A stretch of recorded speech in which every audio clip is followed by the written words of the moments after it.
ఉగ్రవాదానికి పాలు పెట్టి పోషిస్తున్న పాకిస్తాన్ తిరిగి భారత్పైనే నిందలు మోపుతోంది.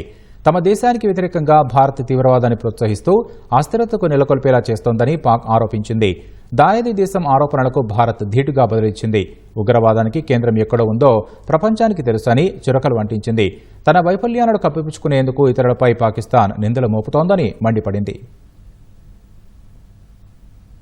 భారత్పై పాకిస్తాన్ మరోసారి నోరు పారేసుకుంది. తమ దేశంలో హింస వెనుక భారత హస్తం ఉందని ఆరోపించింది. దాయాది దేశం చేస్తున్న నిరాధార ఆరోపణలను తీవ్రంగా వ్యతిరేకిస్తున్నట్లు భారత విదేశాంగ శాఖ పేర్కొంది. అంతర్జాతీయ తీవ్రవాదానికి కేంద్రం ఎక్కడ ఉందో ప్రపంచానికి తెలుసని చురకలంటించింది. ఇతరులపై నిందలు మోపే బదులు తన అంతర్గత సమస్యలపై దృష్టి సారించాలని పాకిస్తాన్కు హితవు పలికింది.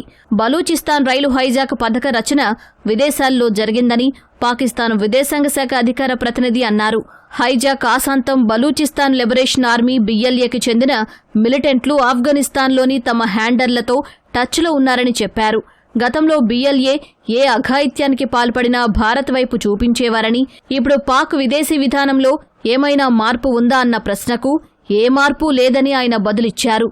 తమ దేశానికి వ్యతిరేకంగా భారత్ ఉగ్రవాదాన్ని ప్రోత్సహిస్తోందని ఆరోపించారు. పొరుగు దేశాల్లో అస్థిరతకు కృషి చేస్తోందన్నారు.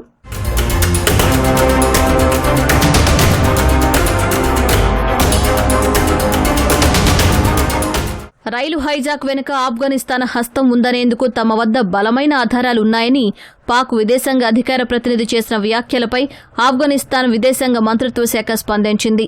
పాక్ చేస్తున్న నిరాధార ఆరోపణలను ఖండిస్తున్నట్లు పేర్కొంది. పాక్ బాధ్యతారహిత వ్యాఖ్యలు వారి దిగజారుడు విధానాలకు నిదర్శనమని మండిపడింది. తమ సమస్యలను పరిష్కరించుకోలేని పాక్ ఇతర దేశాలపై నిందలు వేయడం మానుకోవాలని హితవు పలికింది.